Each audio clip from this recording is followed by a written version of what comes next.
nos venha com inspiração e graça, com poder e com revelação, para comunicar a salvação que por Cristo foi obtida, para trazer pessoas ao arrependimento e à fé, para que o Teu nome seja glorificado aqui na redenção de muitas vidas. Tudo isso nós te pedimos, agradecidos por tudo, em nome de Jesus. Amém. Vamos abrir as nossas Bíblias na carta escrita aos Hebreus, capítulo de número 1.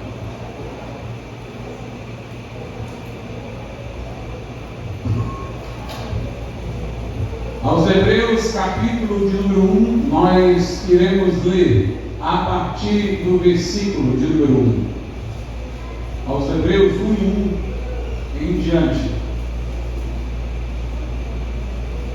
até o versículo de número 4. Diz assim: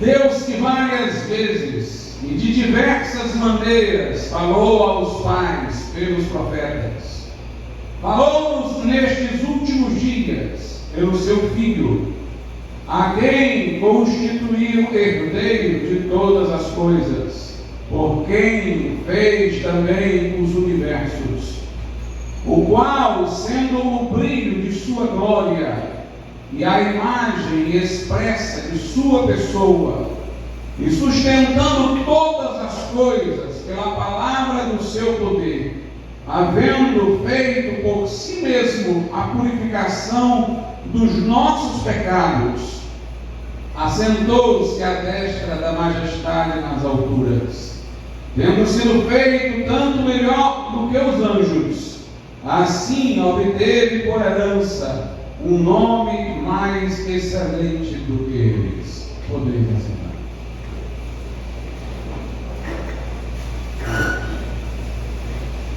Nós podemos notar no início da carta que é mencionado que Deus já falara anteriormente várias vezes e de diversas maneiras aos pais, isto é, aos patriarcas, Abraão, Isaac, Jacó.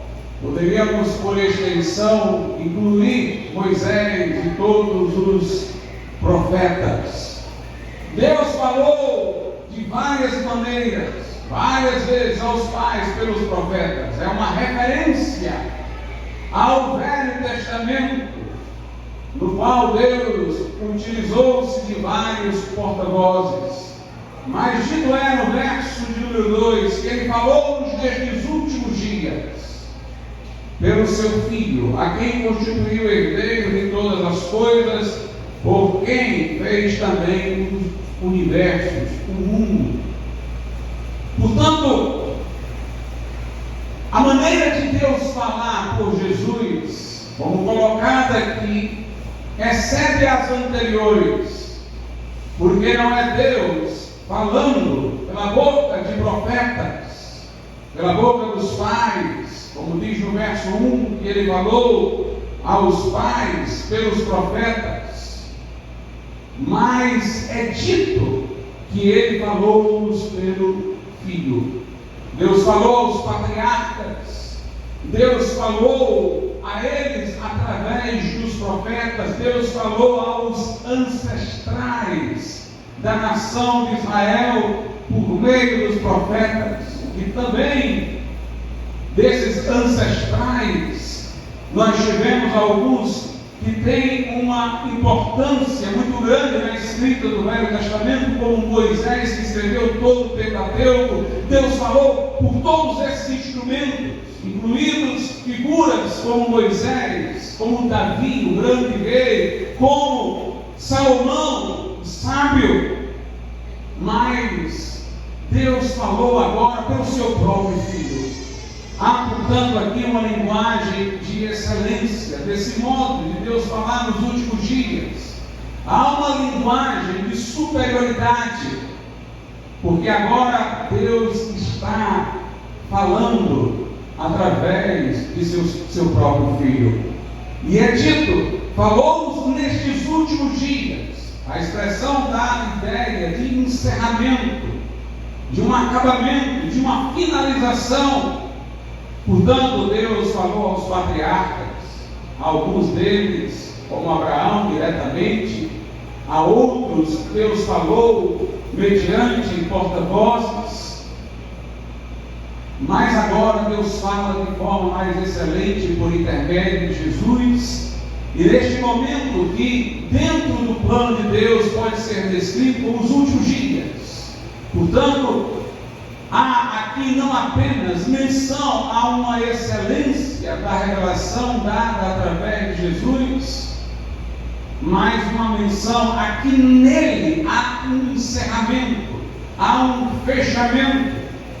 Obviamente, aquilo que Deus falou-nos pelo Filho foi documentado pelos apóstolos e por aqueles que estiveram sob a mentoria dos apóstolos, como Lucas, que esteve sob a mentoria de Paulo, Marcos, sob a mentoria de Pedro. Então, o Novo Testamento é o registro do que Deus falou-nos através de Jesus.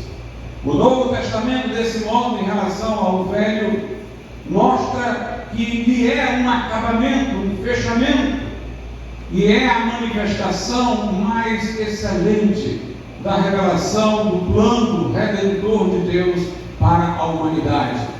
Por isso que nós entendemos que não podemos acrescentar ou subtrair nada do Novo Testamento ou do plano inteiro das Escrituras.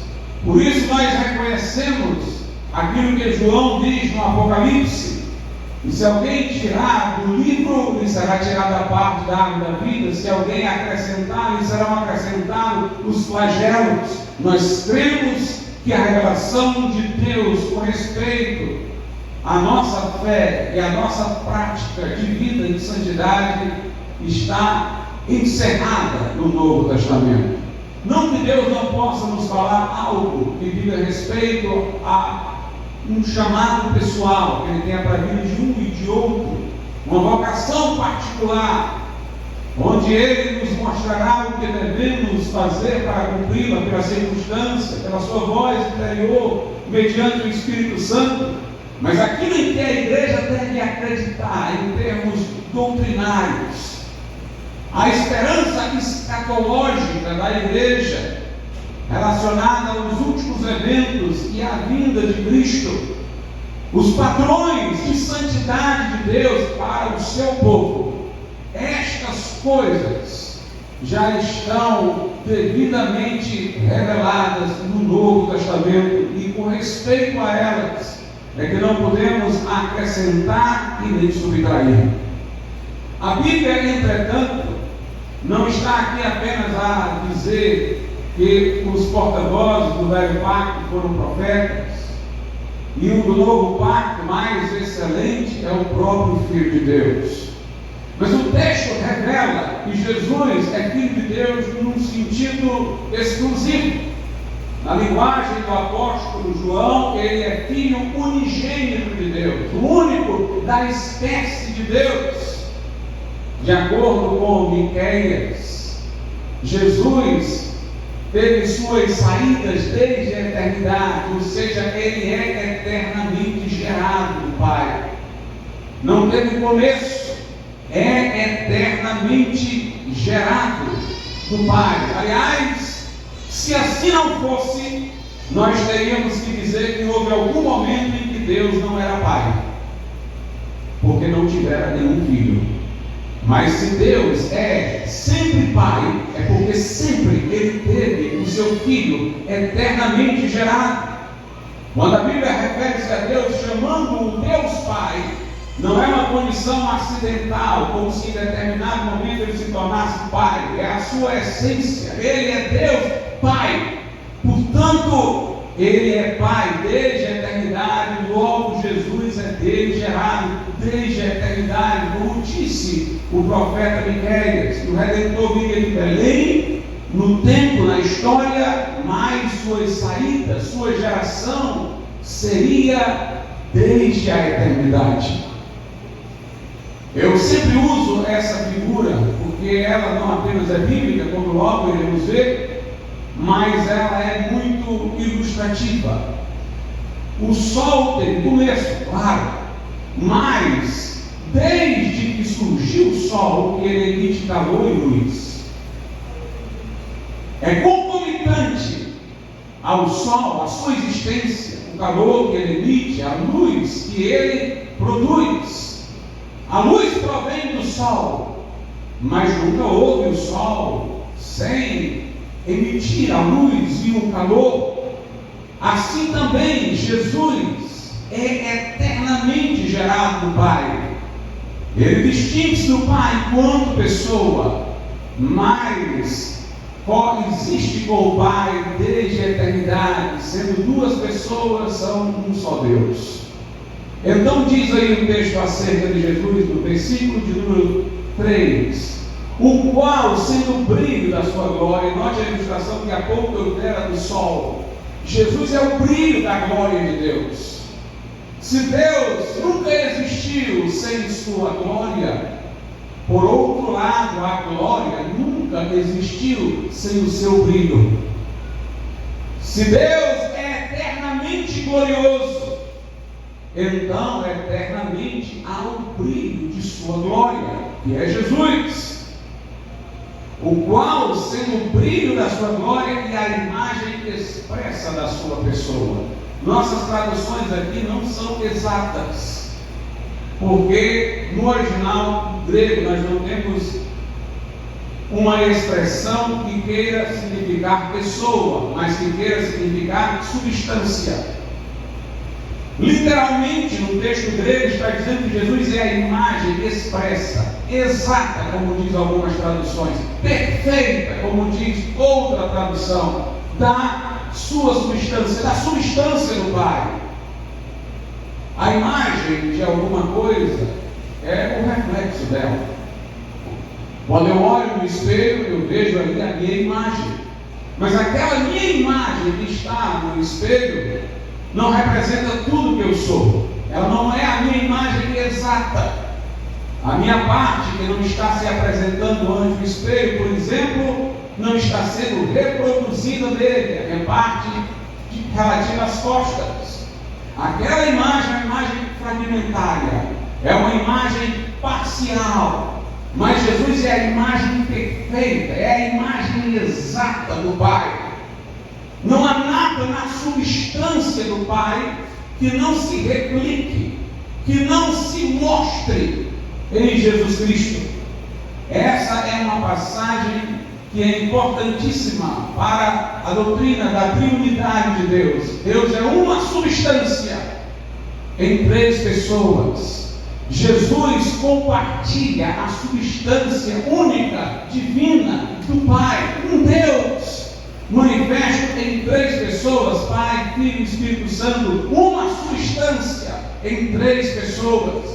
Jesus é a reprodução exata da substância do Pai. Tudo que há na substância do Pai está nele. Por isso ele disse uma vez, quando o Filipe perguntou, mostra-nos o Pai, isso nos basta. Ou, na verdade, perguntou, não pediu. E Jesus respondeu, estou há tanto tempo convosco e ainda não me conheceis. Quem vê a mim vê o Pai. Não porque Ele é o Pai, mas porque Ele disse, eu estou no Pai e o Pai está em mim. São distintos, mas coinerentes, porque participantes de uma mesma substância. De modo que Filipe, quando quis ver o Pai, não estava a referir-se à particularidade da pessoa do Pai, mas à divindade. E quanto ao aspecto que interessava a ele, não havia distinção entre Jesus e o Pai, porque um estava no outro, estavam partícipes da mesma substância divina.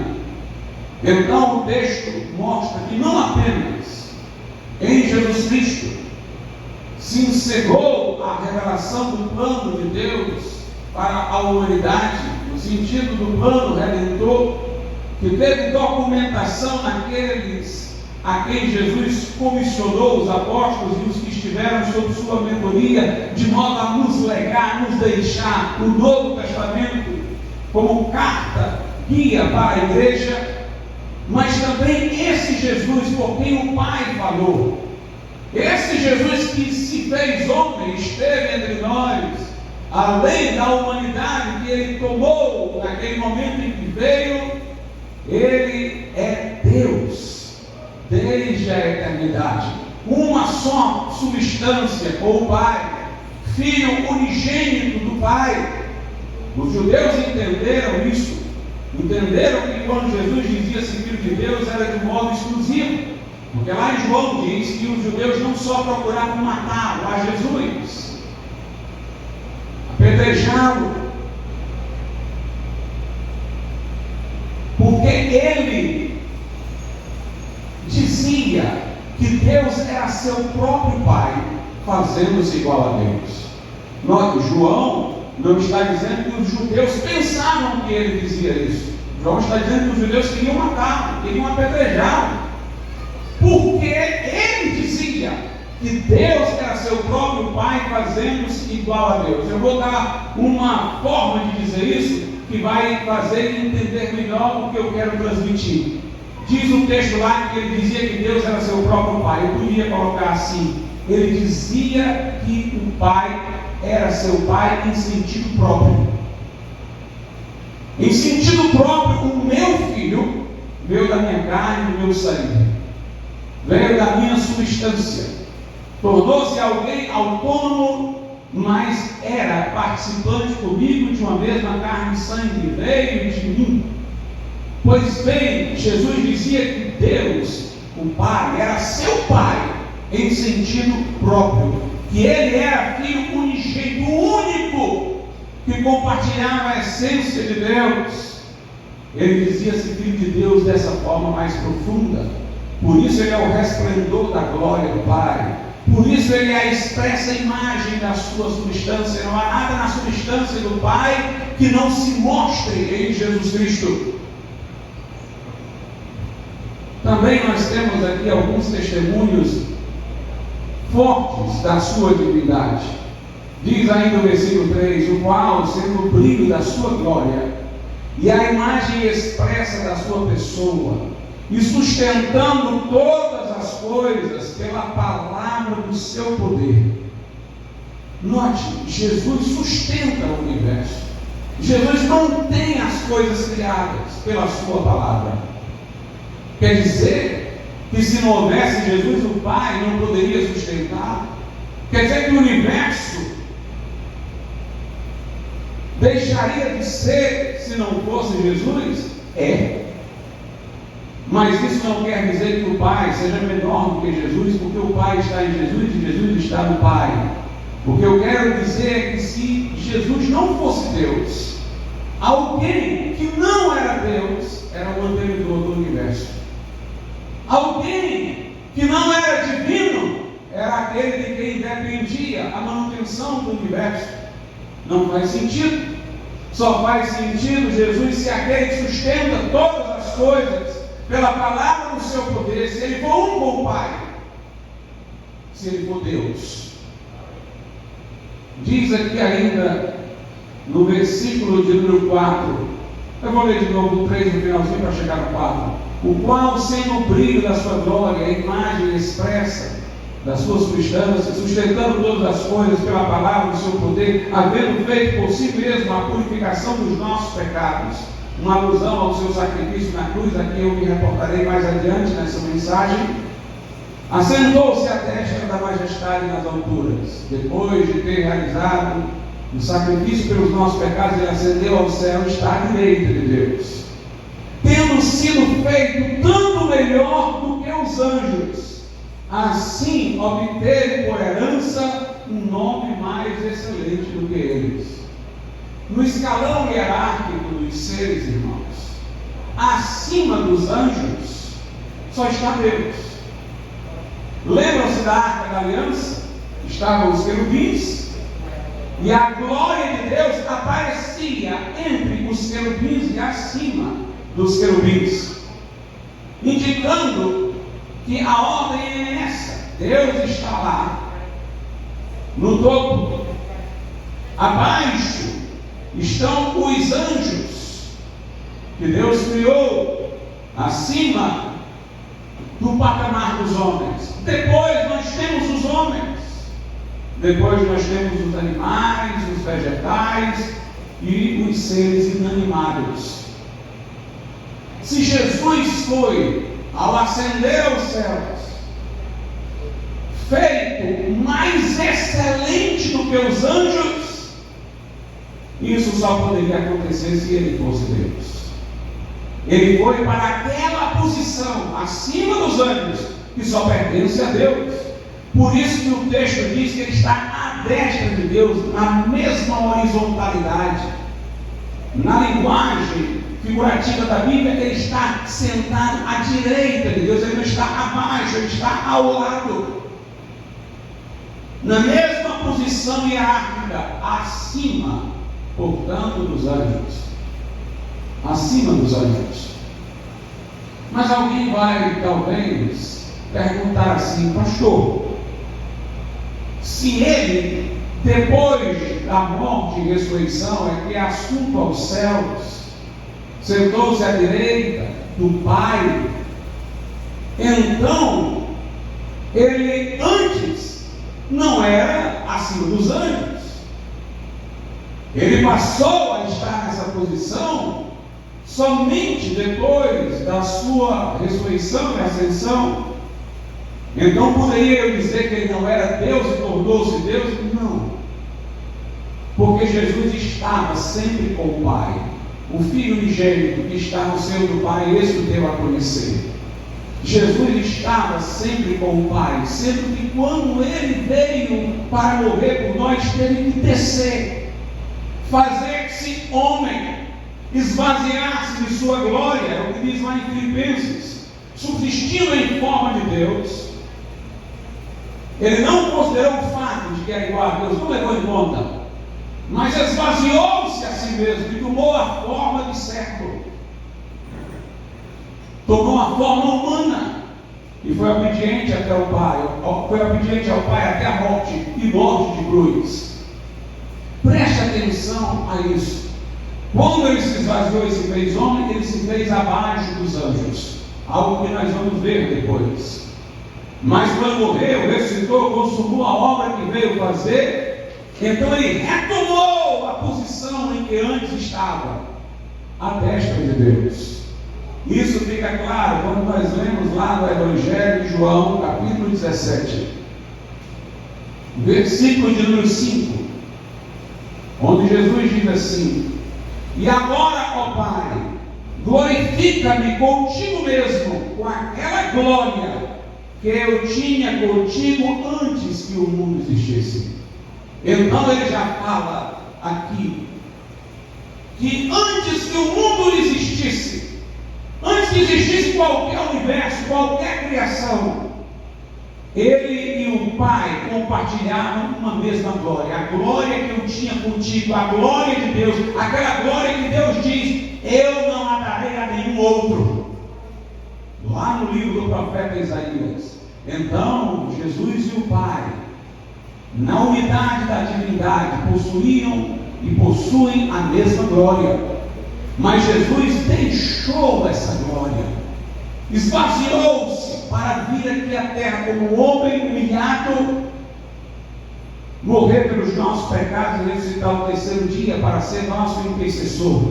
E então, assunto aos céus, retomou sua posição à direita de Deus, nivelado com o Pai, acima dos anjos. Lá em Hebreus 1, voltando lá, diz assim,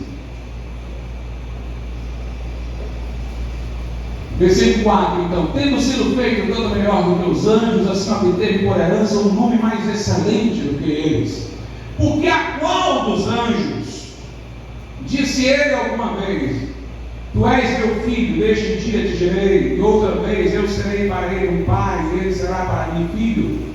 O texto está dizendo que em lugar algum da Escritura, as coisas que o Pai disse acerca do Filho, acerca de Jesus, ele disse acerca dos anjos. Interessante que aqueles que se intitulam testemunhas de Jeová, eles supõem que Jesus, antes de ter vindo à terra como homem, era o arcanjo Miguel. Logo, ele seria um anjo. Mas aqui diz que o nome de Jesus foi feito mais excelente do que o dos anjos. E o que é dito de Jesus não foi dito de anjo algum. Então diz assim, no versículo 6: e outra vez, quando traz ao mundo o primogênito, que é Jesus, diz, e que todos os anjos de Deus o adorem. Portanto, o Pai aqui estabelece que Ele quer que todos os anjos de Deus adorem a Cristo. Interessante que aqueles que se intitulam de testemunhas de Jeová, que não creem na divindade suprema de Jesus, nem em sua unicidade com o Pai, eles usam alguns versículos onde pessoas se ajoelharam diante de reis, para dizer, estão vendo? Eles se ajoelharam diante de reis, essas pessoas, era uma forma de adoração. Portanto, versículos da Bíblia que falam de pessoas adorando Jesus, que estão em grande número nos evangelhos, não significa que Ele é Deus, porque se ajoelhavam diante dos reis também. Mas note que aqui está a se falar dos anjos. Todos os anjos de Deus o adorem. Está dito que isso não foi dito de anjo algum. A qual dos anjos disse jamais?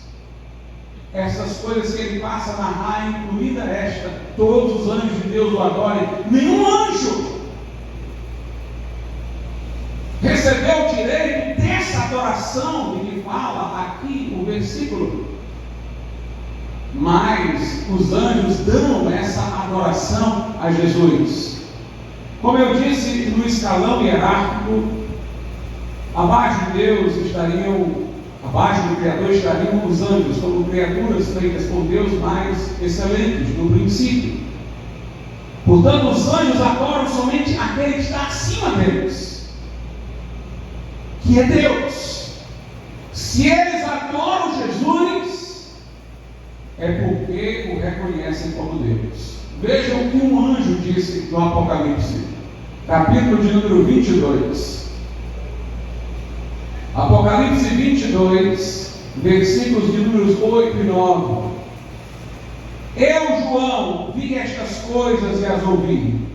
E havendo-as ouvido e visto, prostrei-me para adorar diante dos pés do anjo que me mostrou estas coisas. Então ele disse: atenta, para que tu não faças isso, porque eu sou teu conservo, eu sou servo de Deus, e bate de conservo. E de Deus, irmãos, os profetas, e dos que guardam as palavras deste livro, adora a Deus. O anjo disse para João adorar a Deus, e não a ele. Disse que aquele a quem se devia a adoração era Deus, pois lá em Hebreus diz que o Pai falou que todos os anjos devem adorá-lo. Então, Jesus Cristo é Deus, um com o Pai, desde a eternidade, da mesma substância, como dizia o concílio de Nicéia, Deus de Deus, luz de luz. Aí continua, no versículo 8, diz: mas do Filho diz, continua a mencionar textos onde o Pai falou do Filho. Aí note o texto que vai ser mencionado aqui, a partir do versículo 10, é um texto de Salmos. Esse texto lá em Salmos é referido ao próprio Deus que está sendo adorado pelo salmista. Diz assim no versículo 10: e tu, Senhor, no princípio estabeleceste a fundação da terra, e os céus são obras das tuas mãos. Eles perecerão, mas tu permaneces, e todos eles envelhecerão, como acontece com a vestimenta. Como um manto, tu irás dobrá-lo, e eles serão mudados, mas tu és o mesmo, os teus anos não acabarão. Meus irmãos, isso, segundo o autor da carta aos Hebreus, foi dito pelo Pai acerca do Filho. Claramente, esse texto não pode se aplicar senão a alguém que é Deus, porque mostra que é alguém eterno, Os anos para ele não passam, o mundo envelhece, mas ele continua o mesmo, imutável, Criador do céu, fundador da terra. Veja onde está citado esse texto, lá no livro de Salmos. No Salmo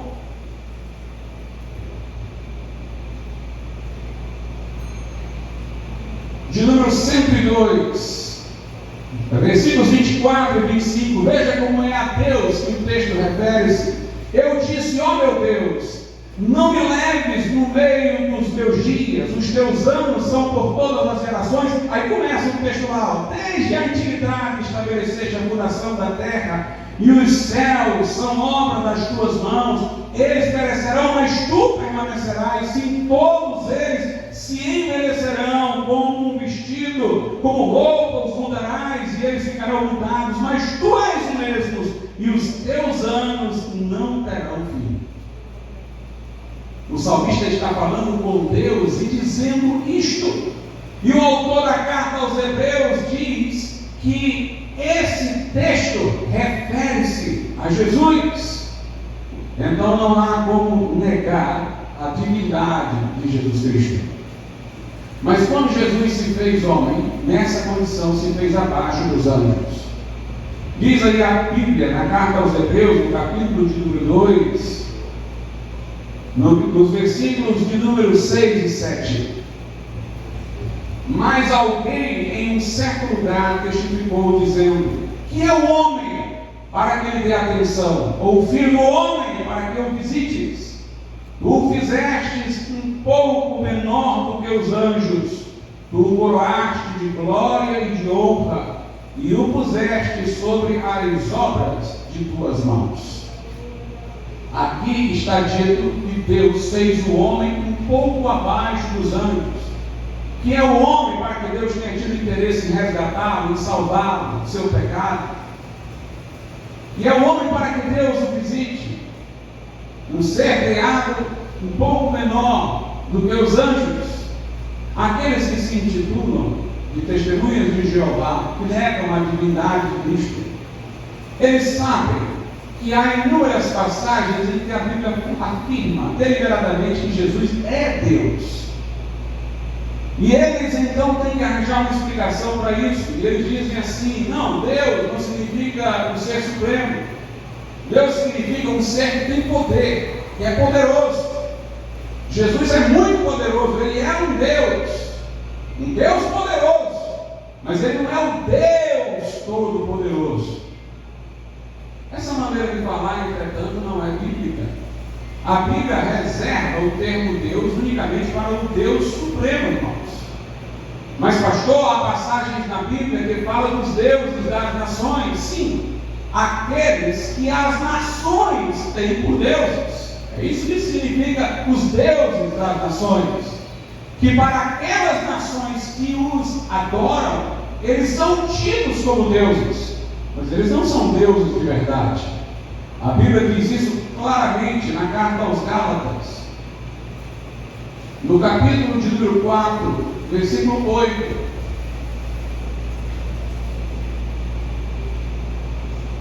Outrora, quando não conhecieis a Deus, servieis aos que por natureza não são deuses. As nações tratavam os seus ídolos como deuses. Eles eram deuses para aquelas nações. Mas aqui a Bíblia está dizendo que eles por natureza não são deuses. Aquelas estátuas que eram adoradas por natureza não são deuses. Pastor, a Bíblia diz que o diabo é o Deus deste século. Sim, a menção a este século é este mundo decadente. Para este mundo, Satanás é Deus. O mundo trata Satanás como se fosse Deus, porque satisfaz a sua vontade. Porque é levado cativo por Satanás para a prática de pecados. Não quer dizer que o diabo é Deus. Quer dizer que este mundo lhe segue incondicionalmente. Este mundo que não quer saber de Jesus, este século caído que não quer saber de Jesus, satisfaz a vontade de Satanás. como deveria satisfazer a vontade de Deus. A Bíblia não diz que Ele é Deus por natureza, diz que Ele é Deus para este século. Como os ídolos eram deuses das nações, deuses para as nações. Mas Tomé chamou Jesus de meu Deus. Tomé era crente. Quando Jesus ressuscita e aparece, diz: Tomé, quando tiveste dúvida, depois toca aqui nas marcas dos cravos, vê que sou eu mesmo. Tomé diz: meu Senhor e meu Deus. Ou seja, Jesus é o Deus dos crentes, dos cristãos, e logo Deus de verdade, porque aos cristãos foi dada a revelação correta de Deus. Ele não é só Deus para nós, mas sendo Deus para nós que estamos com a revelação correta da palavra de Deus, Ele é Deus para todos, Ele é o único Deus. Jesus, portanto, é Deus. Aliás, se eu fosse dizer que um ser poderoso era Deus, então nós seres humanos seríamos deuses em relação aos animais, porque nós os domamos. Um predador seria Deus em relação à sua presa. Assim, um leão que derrota um veado e o come seria Deus para ele. Não faz sentido dizer que só porque um ser poderoso é Deus, senão nós teríamos deuses em várias medidas. Mas a Bíblia diz que há um só Deus. 1 Timóteo 2,5, há um só Deus. Só há um Deus. No Velho Testamento Deus diz: antes de mim nenhum Deus se formou, e depois de mim nenhum outro haverá. Mas por que eu estou introduzindo isso? Porque aqui em Hebreus 2 diz no versículo 7 que Deus fez o homem um pouco menor do que os anjos. E os testemunhos de Jeová querem dizer que anjos aqui são deuses, porque o correlato para esse texto, lá no Velho Testamento, de onde ele foi citado, fala em Deus. Vamos lá, Salmo de número 8.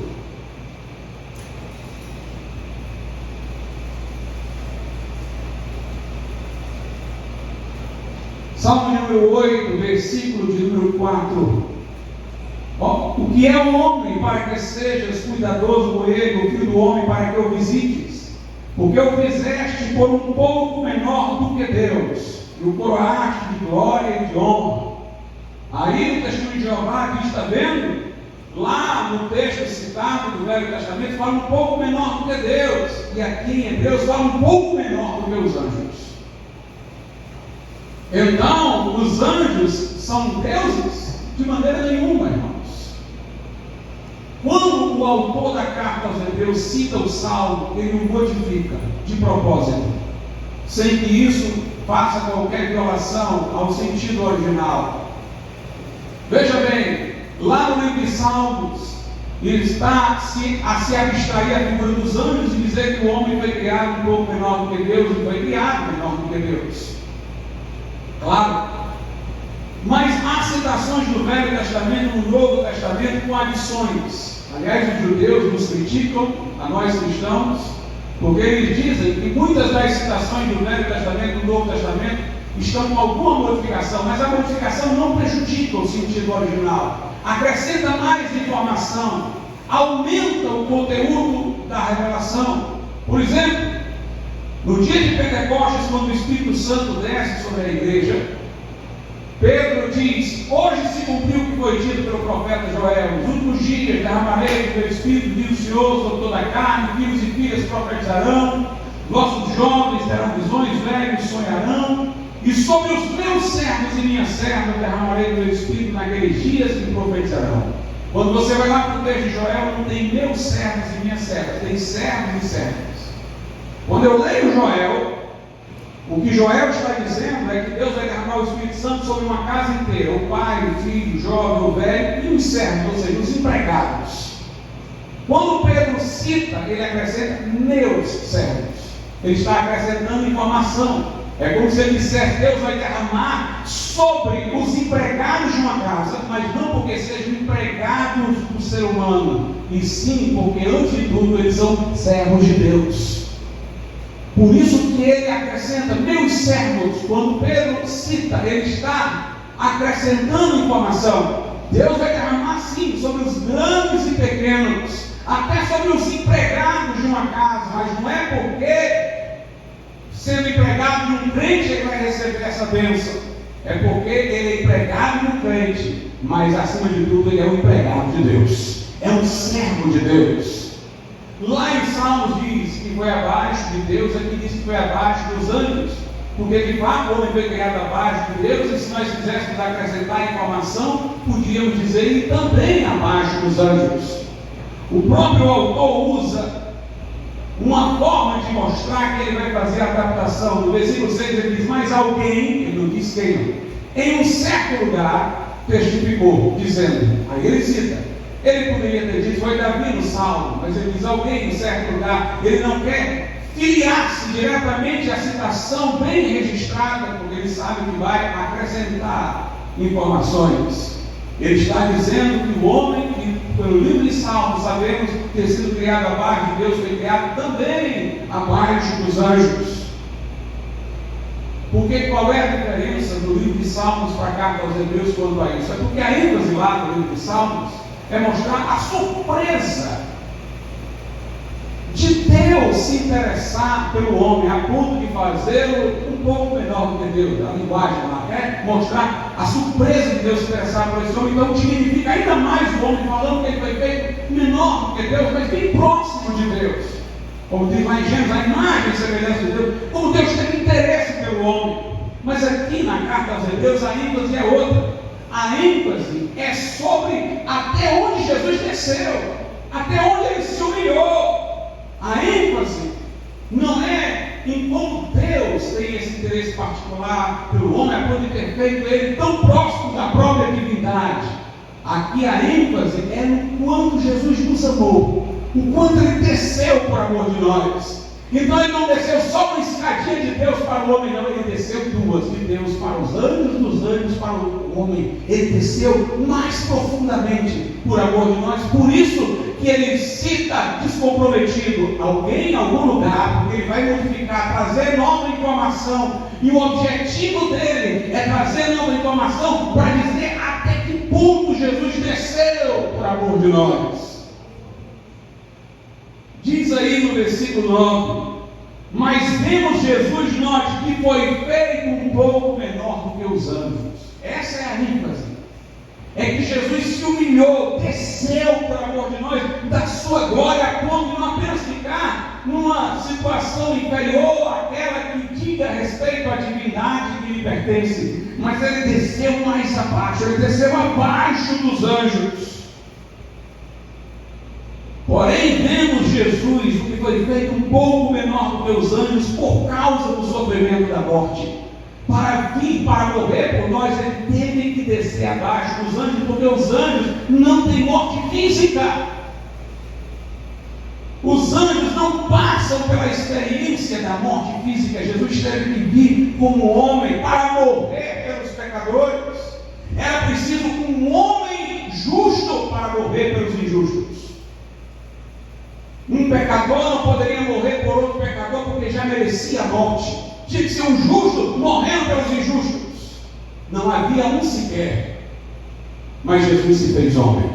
Esse que vinha para morrer, além de ser homem perfeito e justo, tinha que ser Deus, para que o sacrifício de um fosse de um valor tão infinito que pudesse cobrir o pecado de todos. E tudo que procede de Deus é infinito. Ele tinha que ser Deus para que o que ele fosse fazer tivesse valor infinito. Ele tinha que ser homem para morrer pelos outros homens. Ele tinha que ser justo para morrer pelos injustos. Então esvaziou-se de sua glória e desceu. Desceu não só um degrau da escada, desceu outro degrau, se fez abaixo dos anjos, por causa do sofrimento da morte, para vir morrer por você e por mim.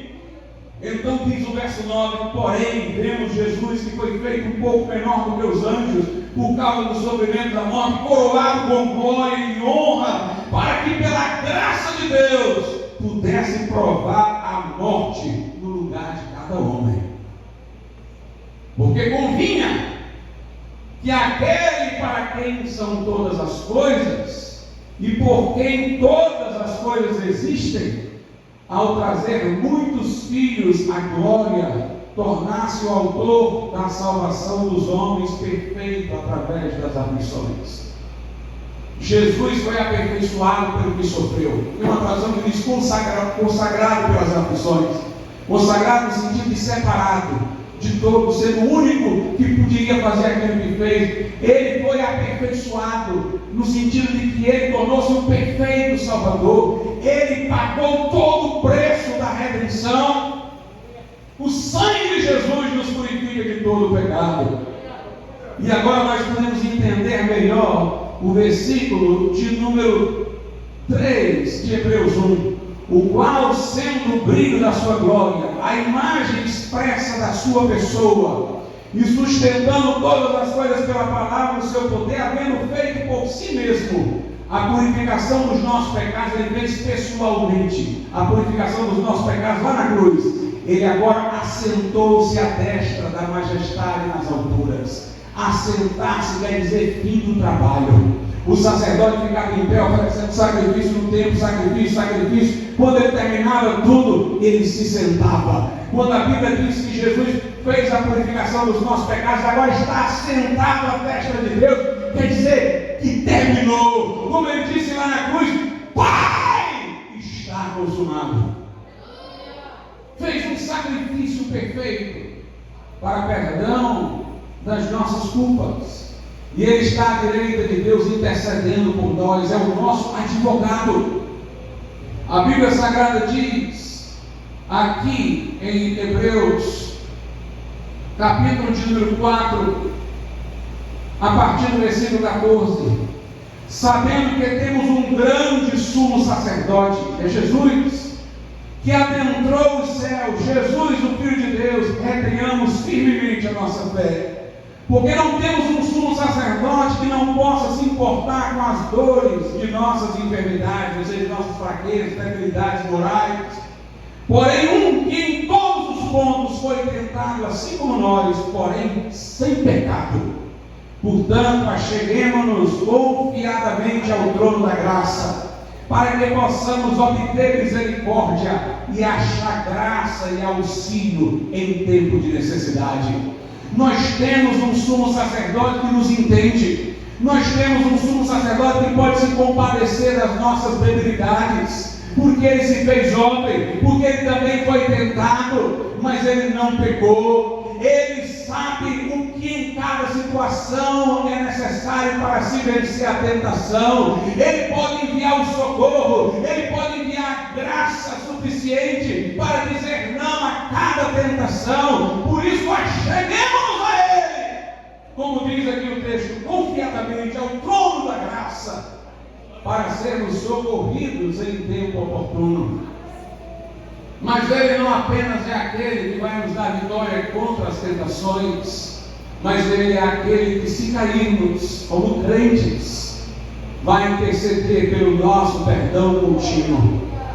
A Bíblia diz que livros vos escrevi para que não pequeis, mas se pecarmos, temos um advogado para com o Pai, Jesus Cristo justo. Aqui em Hebreus capítulo 7, nos versículos 26 e 27 diz: pois tal sumo sacerdote nos convinha, era necessário um sumo sacerdote como ele, porque é santo, inocente, imaculado, separado dos pecadores e elevado acima dos céus, que não necessita, como aqueles sumos sacerdotes lá do templo de Salomão, oferecer diariamente, todo dia, sacrifício de animais, primeiramente por seus próprios pecados, depois pelos pecados das pessoas, porque isto ele fez uma vez por todas, quando se ofereceu a si mesmo. Os sacerdotes do templo de Salomão ofereciam animais pelos sacrifícios do pecado do povo. Aquele sangue de animais não era eficaz para perdoar pecados. A Bíblia diz: sangue de touros e de bodes não pode apagar pecados. Aquele sacrifício era só um lembrete, era só uma prefiguração do real e verdadeiro sacrifício que somente Jesus poderia fazer. Nos convinha um sumo sacerdote como ele, que não fica oferecendo sacrifícios diários, repetitivos, mas que ofereceu um de uma vez por todas, para nos garantir a salvação, para nos garantir a redenção. Por Portanto, Jesus é aquele que morreu por nós lá na cruz para apagar a nossa culpa. E aquele que ressuscitar está à destra de Deus para interceder pelos crentes. Se nós falharmos, Ele será o nosso advogado, mas Ele ainda assim, intercedendo junto ao Pai, pelo Espírito Santo que está em nós, nos erguerá outra vez e nos colocará de pé para prosseguir na jornada. Quando vier a tentação, Ele está intercedendo ao Pai, está enviando escape. Se você caiu, meu irmão, é porque não se apropriou da graça que Ele enviou, mas Ele está cuidando de nós. Ele está cuidando de nós, é o nosso pastor e nada nos falta. É o sumo sacerdote da nossa confissão, fez um sacrifício perfeito. Veja que grande amor Deus nos teve, como diz a Bíblia, que é o homem, para que Deus olhe para ele, que é o homem, para que Deus o visite. Fomos feitos em posição elevada, a imagem e semelhança de Deus, acima dos animais, mas ainda assim abaixo dos anjos. E este homem transgrediu, desobedeceu a lei de Deus, e multiplicaram os pecados sobre a terra. Bastaria um só pecado para lhe condenar. Olhe para os 10 mandamentos e veja o quanto você tem transgredido. Veja o último dos 10 mandamentos: não cobiçarás. E veja como seu coração tem desejado aquilo que é pecaminoso. A Bíblia diz: todos os pecados instituídos estão da glória de Deus. Deus poderia nos deixar a nossa própria sorte, indo em direção ao juízo, ao abismo eterno, ao inferno, para que pudéssemos ser salvos. Era preciso que houvesse compensação pelos nossos pecados. Era preciso que alguém pagasse o preço do resgate. Não havia entre os homens quem pudesse fazer isso. E ainda que houvesse um justo, ele não poderia morrer pelos injustos, fazendo sua morte valer infinitamente para cobrir todos os pecados de todo mundo. Teria que ser alguém divino, teria que ser Deus, e teria que ser homem, aquele que ia nos resgatar.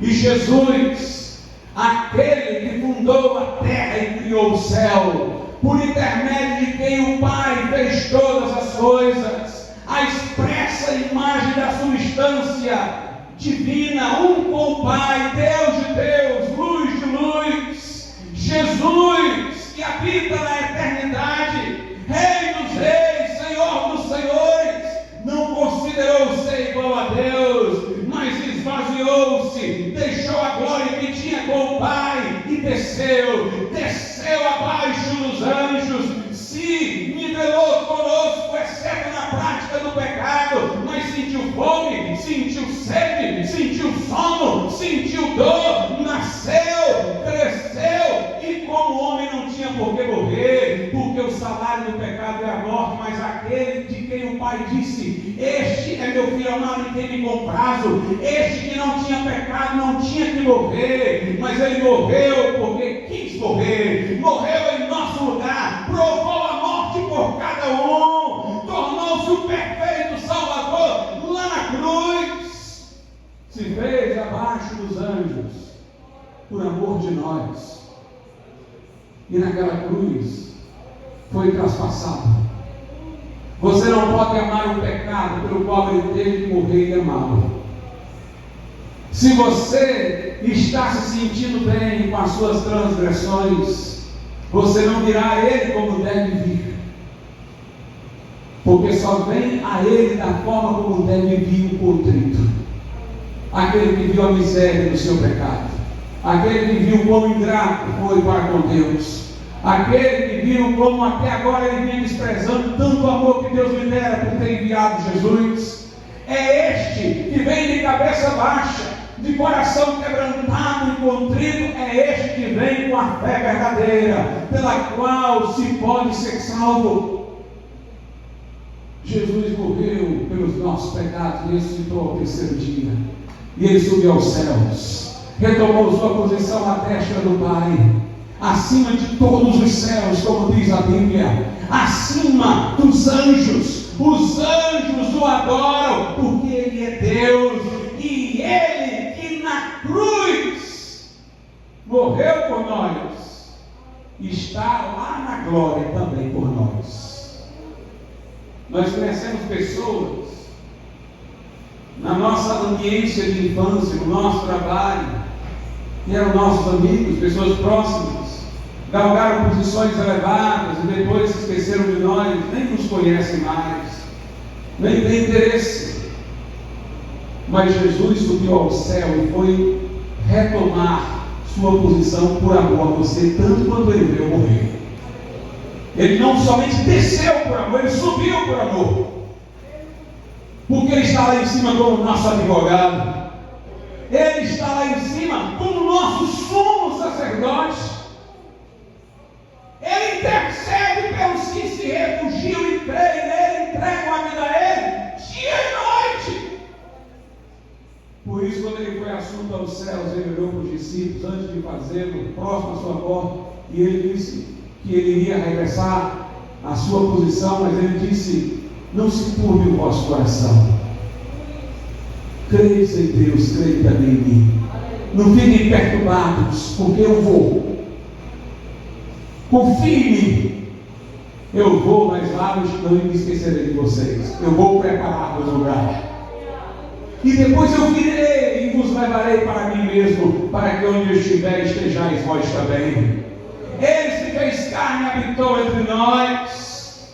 Ele calejou suas mãos na carpintaria por amor de nós. Ele dormiu de exaustão num barco por amor de nós. Foi cuspido, rejeitado, traído, abandonado, traspassado por amor de nós. A todo instante ele poderia dizer: basta, não siga adiante. Mas até o fim ele foi, como ovelha muda, levada ao matadouro. E tendo amado os seus, ele os amou até o fim. Ninguém tem maior amor do que este, disse ele, do que aquele que dá a vida pelas ovelhas. Ele foi até o fim, ele subiu ao madeiro, ele morreu por você e por mim. Ele ressuscitou e disse: contem as boas novas, contem as boas novas. E ele está à direita de Deus. Se você se arrepender dos seus pecados nessa noite, entregar a vida a Ele, pelo sangue que Ele verteu na cruz, Ele vai apagar todas as tuas culpas. Mas a história não termina aí. Ele vai ser para ti o amigo mais chegado que o irmão. Ele dirá para ti: quando atravessares o fogo, a chama não arderá em ti. Quando atravessares as águas, elas não te afogarão, porque Ele vai estar olhando para ti lá de cima. Ele vai ser o teu intercessor, teu sumo sacerdote, teu advogado. E Ele tem a promessa de que virá para nos levar, para estar com Ele a qualquer momento, no abrir e fechar de olhos. Eu não sei se daqui a 5 minutos, se amanhã, depois da manhã, daqui a 10 anos, mas Ele disse: Ele o fará. O mesmo Senhor descerá dos céus. Jesus nunca trata conosco por meio de secretários. Você não chega ao prefeito a não ser pelo secretário dele. Você não chega à prefeitura senão pelas secretarias regionais. Mas Jesus nunca colocou ninguém entre nós e Ele disse: vinde a mim. Vinde a mim. Vinde a mim. Quando os discípulos queriam atrapalhar, não deixando as crianças virem, ele sai da frente, deixa elas virem a mim.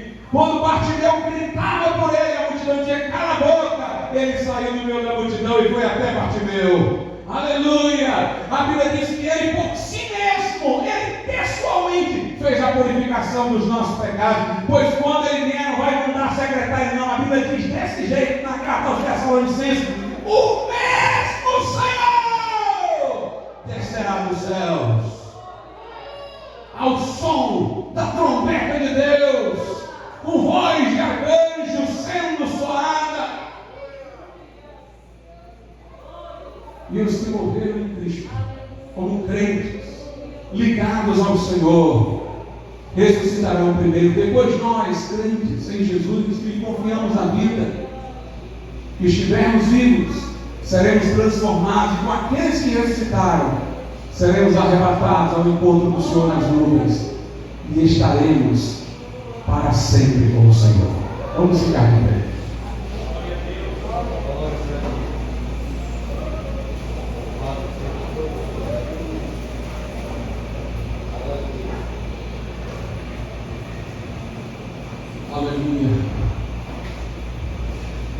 seja o nome do Senhor. Aleluia. Ó Deus amado, que venha aqueles que escutaram esta mensagem. A contrição, a convicção de pecado, o reconhecimento da culpa, dos descaminhos, que venha o arrependimento, o desejo de mudar, de ser perdoado, perdoada pelos pecados, e que olhem para Jesus, que não olhem divididamente, metade para si mesmo, metade para Jesus, mas inteiramente para Jesus, que entendam que Jesus não precisa de nossa diligência, que não funciona. Ele só precisa que nós entreguemos a nossa vida esfarrapada em sua mão. O resto é com Ele. Que o Senhor possa, meu Deus, atrair vidas a se lançarem nos braços de Jesus, confiando que Ele pode perdoar, transformar e mudar o coração, da noite para o dia, do dia para a noite, e fazer pessoas, ó Pai, que estavam longe dele, novas criaturas, asseguradas no céu, no caminho do céu, amparadas pelo sumo sacerdote da nossa correção. Em nome de Jesus, Senhor, mostra isso e traz a fé, nós pedimos, em nome de Jesus. Nessa noite eu gostaria de perguntar: quantas pessoas desse lugar dizem, pastor, eu não estou seguro, eu não estou segura da minha salvação? Eu nunca fiz uma entrega resoluta, entendendo o que foi dito aqui, da minha vida a Jesus, confiando nele para me dar tudo, o meu caminho.